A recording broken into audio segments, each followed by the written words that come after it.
I'd love to dive into Inflazome. I would love to hear the origins of that company and sort of some of the large key events that led it to be acquired for a decent sum of 380 million is the public figure. Yeah, What, that's right. what's the story there? So that's, I mean, it's a good story. It's a success now. I'm happy to talk about success. So, all my career, I've tried to find novel anti-inflammatory drugs. That's been a key mission for me all the way along.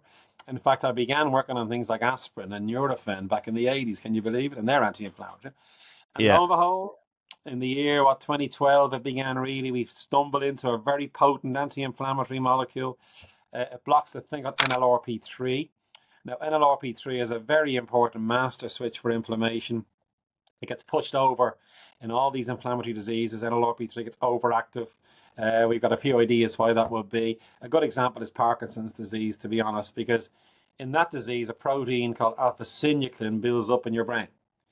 And that drives inflammation and that damages the brain. And NLRP3 is there to cause the inflammation. So it's been kicking around for a while and we found a way to block it. And then we formed a company, Inflazome, in 2016 to develop molecules that could really potently block it, which we did. The original molecule, Evan, was a Pfizer molecule. The drug company Pfizer owned it actually. And they had an anti-inflammatory, didn't know what it did. All my lab did was show up like NLRP3. That was the add-on that we made.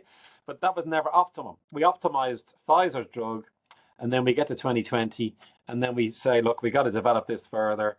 And we couldn't raise enough money to go into clinical trials. That's a lot of money. And luckily, Roche bought us, the big Swiss company Roche, and they're now in the clinic with 3 diseases. And as we speak, there's people with Parkinson's on our drugs being tested in them. So it's a good incredible. example of a thing that began in my lab in Trinity, the search for anti-inflammatories, picking that target. I had the insight to go, oh, let's block this thing. This thing looks Yeah, interesting. Let's see if we can find a way to block it. I knew the guys in Pfizer anyway, and then we got it going. And then I met a chemist at a conference from Brisbane. He began making molecules, his lab, and we ended up with these really potent molecules. I mean, it sounds somewhat straightforward. It was very difficult, of course, to yes, raise money. We raised 40 million in investment. Now, our investors got the lion's share of the 380 because that's what happens. yeah, The investors want to be getting a 6, 7-fold return on their investment, remember? yeah, That's the way yeah, venture capital works.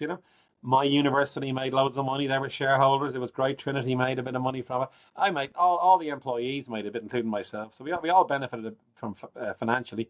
The other bit that people are amazed by, Evan, is the Irish taxpayer made loads of money because the Irish government were investing in Inflazome through a venture capital fund called Fountain, if you know what I mean. There's a thing of the Irish Strategic Investment Fund. They yeah, gave money to Fountain, Fountain gave money to us, and they got a divvy from the money as well. So it's yeah. great. I think they Oh, made it's about 60 incredible. million in the end, went back to the exchequer. So everybody won financially, especially the investors. Although that's understandable. But most importantly for me personally, I'm now got a drug in patients. Yeah. That hasn't worked yet, remember. And there's many things fail. It can be very difficult to get things through. But now we're in clinical trials. Let's see what happens next. So it's a wonderful, exciting time for us. If it works, you can imagine. If we can slow down Parkinson's, It's it's going to be history huge. making. Now, It's again, remember, it's probably not going to work. Many things don't work at this stage, so don't hold your breath. But still, at least we're in the clinic testing it. So let's hope it yeah. works out. No, it's absolutely fantastic and huge congratulations. It's amazing. Thank you. I what I did, I graduated neuroscience in Trinity and then I went and ran a startup. So I built Oh my own yeah, language learning very good. startup for 4 years. That's what I did Ah right out of yeah, college. I started a company called Weave where we were building AI right, technologies for language learning in my final year. So that's great. why I was Yeah, very interested in hearing the Infosome story because I yeah. Well, spent you know what it's like then. I mean, countless yeah. hours pitching to venture Well, it capitalists was trying to raise back in the money. end, endless pitches. I mean, to write the initial raise wasn't that bad. I knew the guys in Fountain from before, and that was okay. Second round investment had to be argued for. The big effort was trying to sell it to a big drug company. We made Yes, loads of presentations to all the big drug I'm companies, sure. and many passed on. I said, "No, we don't want this. We don't like the look of it, or whatever it is." Yeah, Thankfully, Roche stepped up at the end, which was great for us, really. And I could have yeah, fallen over. As you know, it's very uncertain. So now I had absolutely. a few failures along the way as well with other companies. So You but, always but do. as you know, Stephen, perseverance is your friend in this situation. If you really believe in it, you got to keep going. Absolutely, absolutely. What do you think some of the key differences between a biotech startup and a normal startup are? Like, I think it's not particularly clear sometimes when someone reads the headline, Roche buys Inflazome for a Yeah, crazy boatload of cash. It's not clear yeah, what they're actually buying. So like what explain some of those key differences maybe between our company that was developing a language learning product, selling it All directly to right. customers, and then a research lab that discovered a Yeah. drug and then was bought by a larger company. Well, they bought the drugs. We made a number of molecules, like real molecules, Yeah. and they bought two of our drugs. The price was for two chemicals. Can you believe it? Even these Yeah. structures.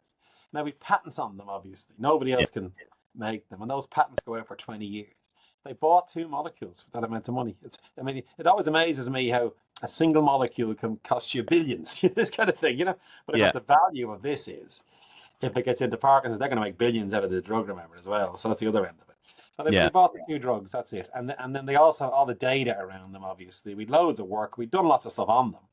We'd done a phase 1 trial in humans, actually, already, and it was safe. We'd done lots of testing of various kinds to show it should work and all that kind of thing. So there was a data pack. So they bought the two drugs backed by loads of data, and that's what they bought in the end. So it's straightforward at one level. Yeah. You're right, though. The biotech business is highly risky, though, remember. I think that the risk profile is much higher in biotech than it is in ICT, for instance. Yeah. Like in ICT, they're just making widgets, aren't they, or something, or whatever it is, not to demean them. But we're dealing with complex human biology here. You're trying to figure out these very complex diseases, so it's high risk. It's a Yeah. riskier proposition for biotech, really. It seems crazy when you're building a technology product, what you're doing is you're launching it basically every week. You're updating it, you're building a slightly different Yeah. thing. With a biotech company, you kind of have to bet the kitchen sink on a clinical trial at some point. You have to do. reach a certain level of confidence and just say, right, we're betting basically like I don't know many companies, you probably only maybe get 2 or 3 rounds maximum at a clinical trial. Like it's a huge risk. Is It is that huge. is that correct? Well, you need the big drug companies because they've got deep pockets, remember. Yeah. And each trial is costing them 100 million at the moment, for instance, in cash. It's cost to run the trial. Yeah. And the success rate might be 10-20% from that. It's incredible. So you need to go to the big ones. And the good news is, I suppose, in general, is big drug companies do reinvest their profits in more medicines, remember, and pay for this stuff. And then, of course, many fail. So you need those deep pockets to run these trials, and that's why you need the big drug. We couldn't have raised that amount of money with venture anymore. It was too much, Yeah. So hence the model, as we call it, is you get bought, acquired. You can go public, though, sometimes and raise money that way. But in general terms of biotech, you get acquired by one of the big companies as the model, Yeah. Yeah. Like in tech, you get acquired by Google or Amazon, the larger technology companies who want to integrate you into their tech stack in some way. Yeah. Important part of the ecosystem. They know what they're doing, remember. They've developed loads of drugs. They can do the trials. They can do all the necessary safety checks and all these kinds of things, So you're with the right people. Yeah, it's an amazing success story, and I wish those clinical trials success. I'll be following them, and hopefully we can get on the podcast again and discuss the results because that would be incredible.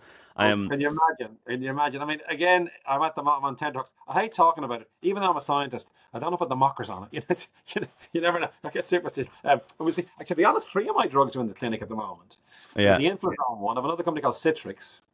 They've got a molecule in the clinic, and a second molecule about to go in the clinic. So I'm going to have 3 separate drugs with different. Surely one by the laws of averages, Because each of those molecules has got to feel like a child, Like when you start a business, like you put so much emotion, tears, capital, energy, everything into them. It's a child.